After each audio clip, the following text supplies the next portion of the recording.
Water spoilers are done for now, so let's cover them. Welcome back to Force News on GeoTheBacon's channel. This is GeoTheBacon here, your host for the latest Force of View news and my 2 cents on it.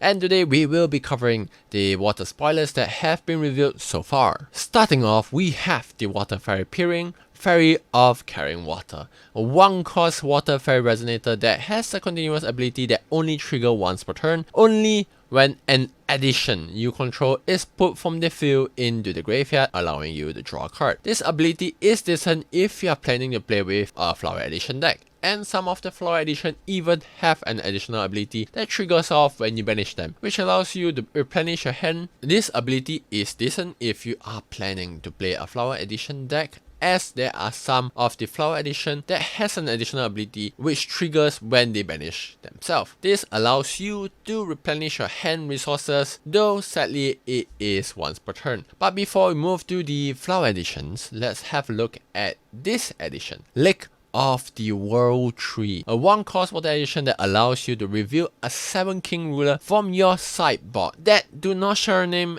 and drawing you a card. This is one of the few cards that allows you to accelerate the amount of 7-king revealed. Now, with that out of the way, let's have a look at the flowers, specifically the water flowers. First of the two, Enchanting Anemone, a 1-cost water edition that when it enters, you can rest X target non-magic stone entity, where X is the number of different named flower entity you control, and you can also banish this card to gain control of a target rested 1-cost or less resonator of your opponent. Whereas the other flower, Clairvoyant Iris, is also a 1-cost water flower edition. This card allows you to draw a card when it enters the field, and if you banish it, you can foresee too. Quite lackluster compared to Anemone, but it will help you with your consistency in the long run. Now that we are done with the water flowers, let's have a look at the 3 enchanting spell. And all 3 of them are locked to their rulers,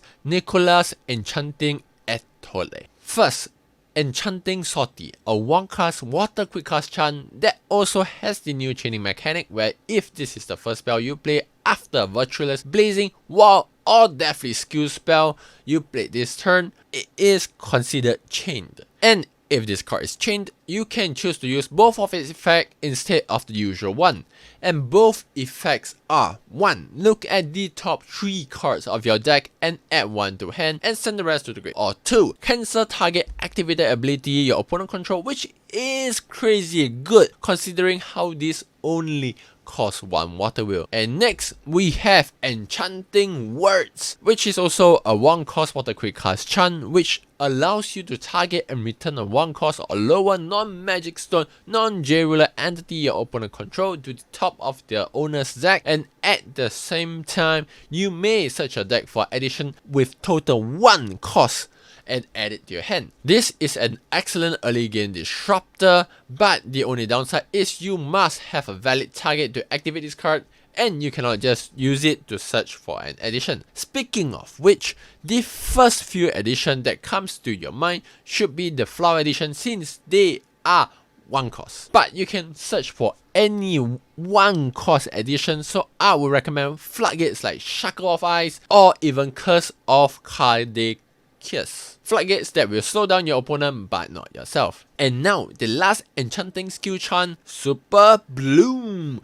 It is also a 1-cost water quick cast chant that you can pay extra X amount of wheel on activation, and when it resolves you can put from your graveyard any amount of flower edition with total cost X or less from your graveyard to your field. And seeing as all the flower edition that has been revealed so far are 1-cost, all you need to do is pay 2 costs and this will revive all of them. This card is crazy. It allows you to bring back a lot of the flower edition at a very low cost. And that is it for the review. The flower deck seems pretty crazy when combo with the enchanting skills, and so far this set seems crazy good and I would recommend getting it. Hope you guys caught up with the latest Sports of View news, and if you would like to read our articles, I'll be linking it in the description below. And if you want to see more Force of View news, link is also in the description below to our playlist. And that is it from me. Subscribe so that I can see you in the next video.